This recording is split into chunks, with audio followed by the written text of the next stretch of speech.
Salam l'équipe, salam la team des Z, j'espère que vous allez bien. Bon, vidéo sans structure, sans intro, sans ceci, sans cela. On va juste parler blablater ensemble sur un sujet.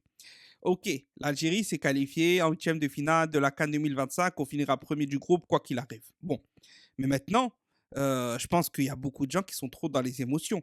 D'accord? Je pense qu'il va falloir, les gars, apprendre à gérer vos émotions et se dire, les gars, le plus difficile n'a même pas encore commencé. On a fait 20%, 30% de difficulté de cette CAN 2025, mais certains te disent déjà, troisième maillot, les gars, troisième étoile sur le maillot, cette CAN, elle est pour nous, c'est sûr et certain, ça y est, c'est à nous, etc. Les gars, calma, calma, calma, on n'est qu'au début.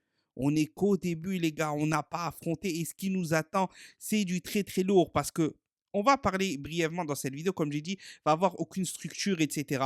C'est un message d'un supporter aux autres supporters, d'accord? De personne d'autre, les gars. Il n'y a personne de supérieur à personne. Il n'y a personne qui connaît mieux le foot que un tel, ceci, cela. Non, là, on est entre frères, entre peuples algériens. On parle, on blablate et n'hésitez pas à réagir à cette vidéo en commentaire. Est-ce que vous êtes d'accord avec moi? Pas d'accord? Est-ce que vous voyez l'Algérie gagner la CAN? Est-ce que vous avez envie de dire, les gars, doucement? On est bien parti, mais il faut se calmer. On peut le faire, mais il va falloir être prudent. Bref, débattez en commentaire, donnez votre avis. Ok. Bon, je sais même plus ce que je disais, tu vois. Les gars, le plus dur arrive. Là, d'accord, je voulais faire la vidéo du calendrier probable de l'équipe d'Algérie. Mais je me dis, non, ça sert à rien. On est au bout, là. On est au bout de la troisième journée. Demain, Bénin, Sénégal. D'accord, je vous le dis comme ça. Bénin, Sénégal. Enfin, aujourd'hui, pardon. Ce que je raconte demain, c'est aujourd'hui. Ouais, vu qu'il n'y a plus de temps de pause. Bénin, Sénégal, aujourd'hui. D'accord. Soit on affronte le Congo, soit on affronte le Sénégal normalement à coup sûr. Normalement, ça devrait être le Congo. D'accord, en huitième. Ensuite, déjà en quart, les gars, c'est réglé. C'est le Nigeria. En quart, on se tape le Nigeria. En demi-finale, on se tape à 90% le Maroc, à 10% l'Afrique du Sud. OK? Donc déjà, là, on s'arrête aux demi-finales. C'est ultra chaud, les gars. C'est ultra chaud. On est très, très loin de la troisième étoile. On n'a même pas fait 20% du job. On n'a même pas fait 20% du job. Donc, s'il vous plaît, calmez-vous. Calmez-vous, il y a encore énormément de choses à corriger. Énormément de choses à corriger dans cette équipe. Certains joueurs doivent se réveiller. Certains joueurs, est-ce qu'ils peuvent faire mieux ou pas, etc. Les gars, calmez-vous. OK? Aujourd'hui, Bénin-Sénégal, Congo, l'autre équipe du groupe. Bon, de toute façon, elle ne sera pas qualifiée. Comme j'ai dit, on va s'affronter soit le Congo, soit le Sénégal. Par contre, si le Bénin arrive miraculeusement, et on le souhaite, parce qu'aujourd'hui, moi, les gars, je suis béninois. D'accord? Moi, aujourd'hui, je suis un béninois. D'accord? Je ne suis pas algérien, je ne suis rien du tout. Je suis un béninois. OK? Et si le Bénin, parce que si le Bénin tape le Sénégal aujourd'hui, ils arrivent à arracher 1-0, mettre le mur, peu importe. On se tape le Bénin en huitième. OK? On se tape sûrement le Bénin en huitième à 90%. D'accord? Non, c'est sûr, à 90%. OK? Et le Sénégal se tape le Maroc en huitième. Et ça serait bien. Ça serait bien déjà pour nous de se taper le Bénin. Parce que, attention les gars, Sénégal et Congo, c'est chaud. Sénégal, c'est très chaud, mais c'est notre bête. On est leur bête noire, entre guillemets, vous m'avez compris. Et le Congo, les gars, attention, c'est l'une des équipes les plus sous-cotées de cette compétition. Ils sont très, très bons. Ils sont très, très bons. Donc déjà, les gars, le huitième, il va être chaud bouillant. Dites-vous, le match du Burkina, c'était rien du tout. Le huitième, il va être chaud, chaud, chaud bouillant. Et je vous le dis, d'accord? Et je vous le dis, bon, attends, je vous dirai ça plus tard. Et le Bénin, par contre, Bénin, je suis rassuré, c'est prenable. S'ils arrivent à... voilà, on sous-estimera personne à partir des huitièmes. Mais le Bénin, je serais rassuré. Je me dirais, bon, on a un huitième quand même, les gars, que normalement on doit gérer. Parce que les gars, le quart, si on passe contre le Nigeria, on tombe contre le Nigeria, je peux vous dire ça va être chaud après le 3-0 qu'ils ont mis à la Tunisie avant qu'ils réagissent. Je vous le dis les gars, le Nigeria c'est l'équipe qui m'a quasi le plus impressionné, qui m'a le plus impressionné avec l'Égypte sur cette CAN 2025 et ses premières journées. D'accord? Donc ce soir, on va tous être béninois les gars, on espère qu'ils font tomber le Sénégal. D'accord? Comme ça on se les prend en huitième et après il va falloir tout sortir face au Nigeria. Bon, une fois que ça c'est dit, alors on va récapituler. Normalement, Congo, Nigeria, Maroc. Ça, c'est pour atteindre la finale. Et pour atteindre la finale, après, de l'autre côté, tu tomberas soit contre un Côte d'Ivoire, un Égypte, un Sénégal, quelque chose comme ça, un Cameroun, qui peut toujours être un match très difficile vu l'ascendant psychologique, ceci, cela. En gros, cette CAN, les gars, on n'a même pas fait 20% du job. Donc, quand j'entends des gens nous dire, ça y est, les gars, la CAN, elle est pour nous, on va qualifier, arrêtez d'avoir peur, ceci, cela. Non, les gars, là, vous êtes dans les émotions. Les gars, on n'est pas, entre guillemets, toutes sans faire offense aux femmes, hein. On n'est pas des femmes, normalement, on ne réagit pas avec nos émotions. On peut réagir 1 minute, 2 minutes avec nos émotions. Après, reprenez un peu vos esprits. Essayez de revoir les matchs. Moi, les gars, les matchs, je les revois toujours 2 fois. Comme ça, vous savez. Cannes, Coupe du Monde, les matchs sont revus 2 fois. D'accord. Donc là, le match Soudan a été revu 2 fois. Le match face au Burkina a été revu 2 fois. J'ai besoin toujours de revoir le match 2 fois pour voir ce que j'ai pas vu, analyser ce que j'ai pas vu. Malheureusement, les gars, manque de temps. Sinon, je vous ferai des vrais après-matchs avec des séquences de matchs, etc. Mais c'est trop compliqué, manque de temps. Honnêtement, j'ai pas que ça à faire en ce moment. J'essaye de faire un maximum de vidéos comme je peux. On va essayer de préparer les lives, les retours des lives, etc. D'ailleurs, restez connectés dans la barre des onglets. On va un peu en parler, voir qui veut réagir, qui veut pas réagir. On fait des lives où juste vous participez en commentaire, ou s'il y a des gens qui veulent monter, etc. Donc voilà, ça c'était une petite aparté. Ok. Donc, les gars, concrètement, on est loin. On est loin. Qu'est-ce qu'il va falloir faire maintenant? Et je vais en parler brièvement. D'accord. Restez bien connectés, écoutez bien ce que je dis, c'est très important. Écoutez bien ce que je dis, c'est très, très important. Premièrement, les gars, le premier match, ils nous ont mis un arbitre qu'on connaissait, face au Soudan. Moi, j'ai alerté, j'ai dit, faites attention à l'arbitre, ok?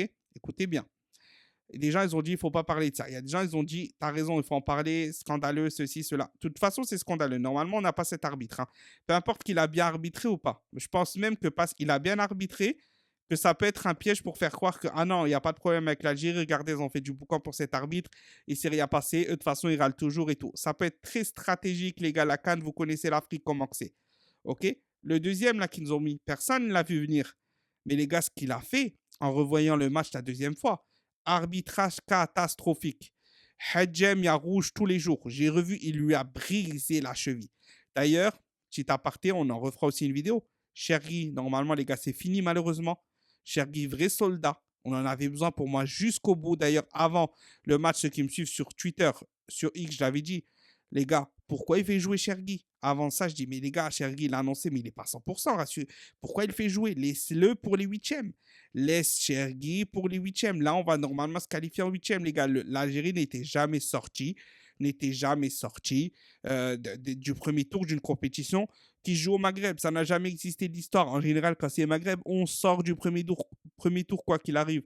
Moi, j'étais pas trop inquiet à ce niveau-là, sauf si Petkovic faisait un truc catastrophique. D'ailleurs, Petkovic s'est totalement réinventé sur cette compétition. Et ça aussi, ça sera l'objet d'une vidéo. J'attends le match après la Guinée. D'accord. On va parler de Petkovic 2.0. Parce qu'on n'a pas affaire au même Petkovic sur ce début de CAN. Rien à voir. Il y a eu beaucoup de choses qui ont changé. On va en reparler.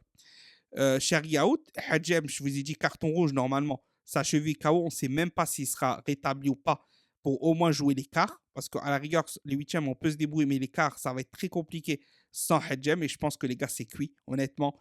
En tout cas, Chergui, c'est cuit à 90%. Hadjem à 70%, c'est fini, les gars.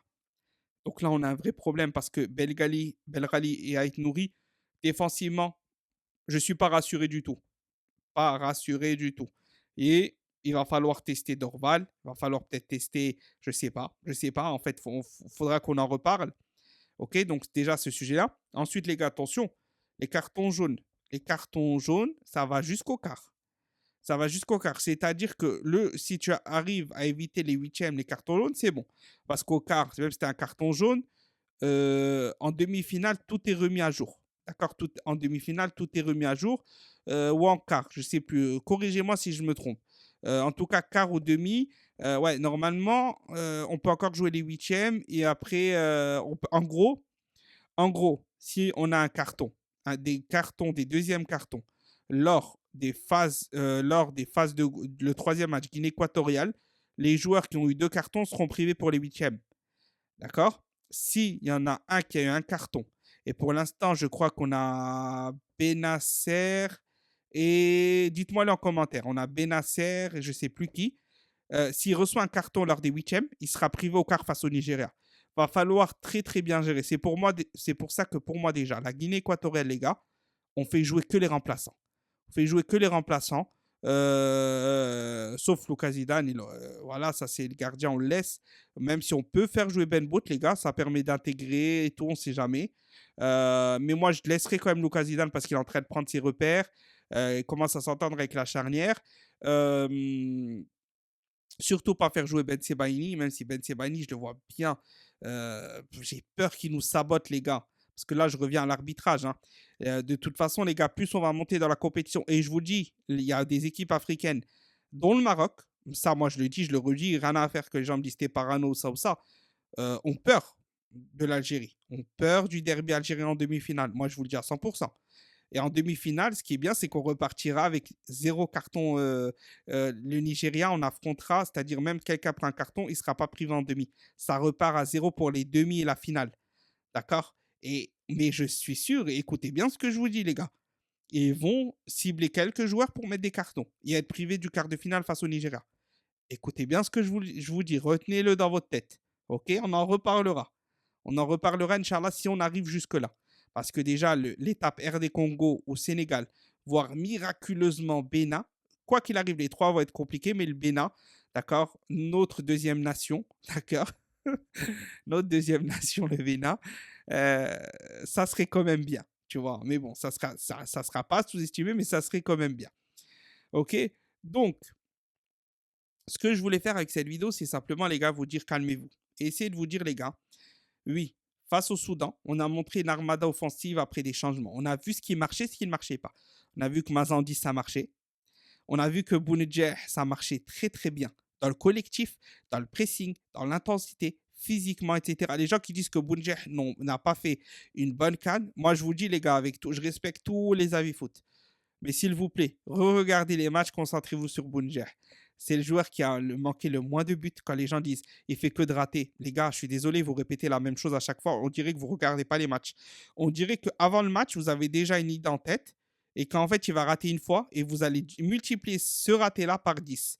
Et ça, je l'ai remarqué avec beaucoup de supporters algériens. Ils font ça sur Zirouki, ils font ça sur Zorgan, ils font ça sur, par exemple, Mandi. En fait, ça s'appelle du conformisme. D'accord. Ceux qui connaissent un peu dans tout ce qui est psychologie, etc. On va pas rentrer, on va pas faire les psychologues, les gars, mais ça s'appelle du conformisme. En gros, ce que tout le monde répète, vous le répétez. Au cas où vous avez une idée sur quelqu'un, pour rentrer dans le move social, vous répétez la même chose. Apprenez à regarder les matchs un par un. D'accord. Bounjer fait une excellente canne, je le dis. Et pourtant, j'étais pour, parce qu'après, il a râlé sur Boulbina, même si pour moi, Boulbina devait donner la passe, hein. Il devait lever la tête avant le crochet et donner la passe. D'ailleurs, j'en ai parlé sur X. Plein de gens ont essayé de me contredire. J'ai fait les screenshots sous deux angles différents et il n'y avait plus rien à dire en fait. Il n'y a que quelqu'un qui n'est pas, qui ne, en gros, qui veut pas admettre ses torts, qui continue qui continuait dans son délire parce que les screenshots ils étaient ultra visibles. Bounjer est à fond dans le collectif. Il a mis plusieurs balles dans la surface à Maza et lui, à chaque fois, Ait Nouri, occasion de lui mettre, il ne lui a pas mis. Une fois, Maza ne lui a pas mis. Le premier match, Hadj Moussa ne lui a pas mis. Poulbina ne lui a pas mis, etc. Le premier match, il a râlé. Le deuxième, il a râlé sur personne. Au contraire, il a fait quelque chose de très intéressant sur le pénalty à Mahrez. Revoyez le match et vous allez comprendre. J'en parle pas plus parce que ça sera peut-être l'objet d'une vidéo. Ok. Donc, on a vu ce qui marchait offensivement. On a vu les joueurs clés. On a vu là un Ben Sebaini qui a pris le rôle de patron dans cette défense sur ce deuxième match. On a vu qu'à un moment, on était avec une défense à 3, c'était très intéressant. Avec Belaïd, Mandi, Ben Sebaini. À un moment, au début de match, on a vu Chergui, Mandi et Ben Sebaini alignés, mais ce n'est pas vraiment resté. C'était un 3-5-2 plutôt mobile en 4-2-3-1, voire en 4-3-3 des fois. Donc voilà, c'était compliqué. Mais à la fin, par contre, on a vu un vrai 3-4-3 et c'était très intéressant. Ok. Moi, je suis pour, à partir des huitièmes, la défense, Manji, Belaïd, Ben Sebaini. Elle ne doit plus bouger cette défense. Du huitième jusqu'à la finale, des huitièmes jusqu'à la finale, tu me mets cette défense-là à 3. Tu me mets cette défense-là à 3. Et Boudaoui ne doit jamais bouger de devant la défense. Parce que ce mec-là est essentiel. C'est un pur sang arabe. D'accord. C'est un pur sang arabe. Il chevauche, il cavale, il galope de partout. À droite, à gauche, repli. Boum, j'avance, pressing, boum. Exceptionnel, Boudaoui. Exceptionnel dans le volume de jeu. Il est exceptionnel. Benacer est monté en puissance sur ce deuxième match, mais c'est pas tout à fait ça. En fin de match, c'est compliqué. OK, d'accord. Maza, on dit ça bouge pas. Amoura, c'était compliqué offensivement. C'est compliqué depuis le début, mais attention. Il lui suffit d'un but, les gars, et ensuite vous connaissez Amoura si ça part. Après, ça s'enchaîne. Bounedjah et Amoura ont été très impliqués collectivement sur le deuxième match, les gars. Jusqu'à un moment, on voit Amoura se prendre l'épaule, hein. Il faut vraiment le faire reposer le troisième match, les gars. Il a eu mal à l'épaule, d'accord? Et on dirait limite sur le terrain, je ne sais pas si vous avez revu l'action. On dirait, je ne sais pas ce qu'il fait, mais il se tient l'épaule et il court en fait. Je pense vraiment à l'épaule, il avait mal. Je ne vais pas dire elle est déboîtée, mais elle n'est pas déboîtée quand même. Sinon, je pense pas, tu vois, tu ne peux pas courir. Ça fait trop mal avec le mouvement. Mais il était mal, il a tenu, il a fait le pressing derrière, hein. Ça, c'est vraiment, c'est très très bien. Tu vois, donc voilà. Du coup, voilà ce que je voulais dire. Bon, j'ai certainement d'autres choses à dire, mais les gars, calmons-nous. Calmons-nous, les gars. Calmons-nous. Oui, je le dis. Petkovic a totalement changé depuis le début de cette CAN. Clairement sur plein d'aspects, mais j'en ferai une vidéo. Petkovic 2.0, on va en parler. On va en parler de toute façon. Maintenant, pour moi, ce qu'il fait, c'est normal. Quand tu es payé autant, même il y a des erreurs. Le fait qu'il n'ait pas travaillé tout ce temps, par exemple, regardez la rentrée de Belaïd, elle est excellente. Il aurait pu faire rentrer Tougaï. Il fait rentrer Belaïd. Mais ça fait 2 ans qu'on te dit que Tougaï, il n'est pas bon. Tu vois, donc tu nous as fait perdre 2 ans. Parce que pendant 2 ans, tu aurais pu travailler avec un Belaïd. Toutes les fois, tu nous as ramené Tougaï, ceci, cela, tout ça. Tu aurais pu travailler avec Belaïd. Quand tu as travaillé forcé avec Atal, d'accord, et que tu nous as ramené Guitoun, d'accord, et ben dans ce cas-là, pourquoi tu nous as pas ramené Belrali comment il s'appelle, Chergui dès le début? Parce que là, tu perds 2 ans. Ils étaient largement au-dessus de Guitoun. Hadjem, ça fait depuis 6 mois, j'en avais parlé encore récemment, j'ai mis un prime écran, que je dis qu'il faut le mettre à la place d'Aït Nouri. On s'en fout qu'il joue à Manchester City. En Algérie, Hadjem est mieux. Il est mieux défensivement et il est mieux offensivement. C'est statistique. C'est statistique ce qu'on dit. C'est pas des je l'aime pas. Je vous ai déjà dit, les gars, ici, on s'en fout des joueurs. D'accord? Moi, j'ai toujours dit ma politique, je m'en fous des joueurs. C'est vrai que je serai toujours plus indulgent avec des joueurs qui ont choisi l'amour, qui ont choisi le maillot par patriotisme, etc. Par exemple, on va dire Maza et Aouar, ils ont le même niveau. Ils galèrent en club, etc. Je défendrai toujours Mazar comparé à Aouar. D'accord? Mais maintenant, après, nous, on n'a pas le choix de choisir qui vient pas. Quoi qu'il arrive, une fois que les gens ils sont là, c'est le meilleur qui doit jouer. Et là, en l'occurrence, Hadjem était meilleur qu'Aït Nouri. On le voit tous maintenant. Tout le monde le voit. Même ceux qui disaient, qui étaient réticents, on le voit tous. D'accord? Donc, ce que je dis, c'est que Petkovic nous a fait perdre énormément de temps en faisant jouer Aouar à la place de Maza, complètement ridicule, etc., etc. Donc là, il est en train de se rattraper, de se corriger. Mais est-ce que c'est pas trop tard? Est-ce que la cohésion peut se faire au dernier moment? Est-ce que ceci, est-ce que cela, on a encore beaucoup d'interrogations? Est-ce qu'on est capable de défendre comme au Burkina, mais en planter 2-3? Parce que sur le match face au Burkina, on n'a vu quasi aucune profondeur. On en a vu peut-être une, deux. Alors que normalement, dans une défense à 3, tu dois cavaler au niveau de la profondeur. On a vu peu de longs ballons. Pourquoi? Parce qu'on normalement, on est censé avoir des joueurs comme Boulbina, Amoura. Tu peux faire rentrer un talent piston en fin de match, etc. C'est des joueurs qui cavalent et tu les lances le long ballon et ça peut être très très dangereux. On n'en a pas vu. Donc, il y a un mix à faire entre le premier match et le deuxième match. La Guinée équatoriale va montrer énormément de choses. Il va falloir faire tourner à fond mettre que les jeunes. Hadjmou, Boulbina, Bakrar, tu fais rentrer Berkan en fin de match, tu mets Zorgan, tu mets Abdeli en 10, tu mets même Zerouki, Zorgan avec Abdeli devant, tu mets Belaïd Tougaï, je sais pas, moi tu mets Belaïd, Belaïd Tougaï, voire Belaïd Ben Sebaini pour voir ce que ça donne. Belaïd Ben Sebaini, tu mets Dorval, tu mets Atal, tu vois ce que ça donne, tu vois, tu essayes. Et là, il y a des joueurs qui vont vouloir provoquer. Pardon, tu mets Kebal, tu le fais enfin, tu lui donnes une demi-heure. Pourquoi même pas le titulariser pour une fois? Tu le titularises ne serait-ce qu'à gauche. Peut-être qu'il va te faire un match de fou. Si ça ne marche pas, tu fais rentrer Boulbina. Peut-être tu dis, ah ouais, Kebal, solution à gauche. Parce qu'il y a Mahrez à droite, c'est le capitaine, je ne peux pas le bouger. D'accord? Hadj Moussa, c'est son remplaçant naturel. Mais Kebal, pourquoi pas à gauche puisque c'est bouché là? Tu mets Kebal en 10, je ne sais pas. Tu testes. tu testes, tu fais ce que tu as à faire et il va y avoir deux, trois joueurs qui vont se démarquer et qui vont complètement rentrer dans le plan de remplacement de Petkovic s'il y a un problème de carton, s'il y a un problème de changement, ceci, cela. D'accord? Et ensuite, les gars, les huitièmes, bah, c'est boulevard jusqu'à la fin, les gars, hein. Ça s'annonce comme je vous l'ai dit, les gars, Congo, on en reparlera, on va faire une vidéo sur ça. Congo, Nigeria, Maroc et certainement, si on va aller en finale, on va certainement, les gars, de ce que je vois, hein, je crois que les gars, ça va être l'Égypte, hein. Les gars, je crois que ça va être l'Égypte. Ah, je suis désolé, les gars, je crois que ça va être l'Égypte. Je crois que c'est de ce que je vois, ça va être l'Égypte, voir le Sénégal. Mais je crois que l'Égypte va taper le Sénégal s'ils se rencontrent. Mais je ne suis pas sûr, ça va être 50-50 en vrai. Vu que le Sénégal a l'ascendant psychologique, ça peut être 50-50. D'accord? Donc, imaginez les gars, Congo, Nigeria, Maroc, Égypte, tu gagnes cette canne comme ça en affrontant là tout ça au Maroc. C'est comme 2019, c'est une dinguerie. C'est une dinguerie, ça sera l'une des plus belles cannes qu'on aura vues parce qu'en plus, on s'y attendait pas du tout avec ce coach-là. Mais les gars, pour arriver là, c'est loin. Et moi, je vous dis, je vais pas être pessimiste, tu vois. On peut le faire, mais tant que j'ai pas vu un huitième de psychopathe en mode défensif attaque, où tu écrases l'adversaire, que tu montres que défensivement personne te bouge.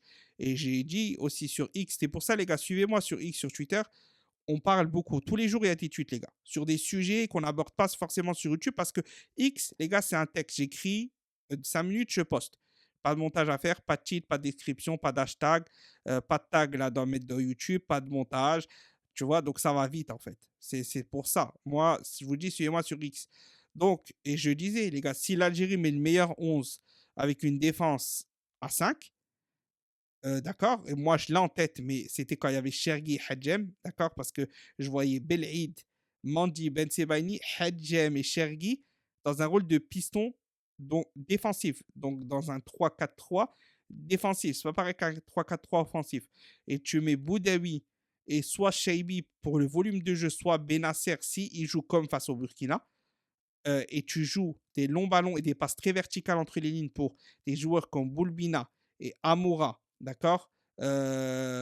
Boulbina, Amoura ou Maza avec Amoura et Mares devant. Ensuite, en fin de match, tu fais rentrer des Boulbina, des Boulger pour la conservation de balles. En pivot, hop, ça remet, boum, ça lance Boulbina devant, etc. Pour moi, les gars, j'ai dit, hein, aucune équipe ne peut nous battre. Comme ça, je parle sur le terrain et sur la capacité de cette équipe à faire, tu vois. Mais, mais même en faisant ça, ça va être très compliqué. Et est-ce que Petkovic va vraiment faire ça ou est-ce qu'il va continuer sur certaines erreurs maintenant que Hadjem est blessé? On a vu qu'il n'était pas capable de sortir totalement et être nourri.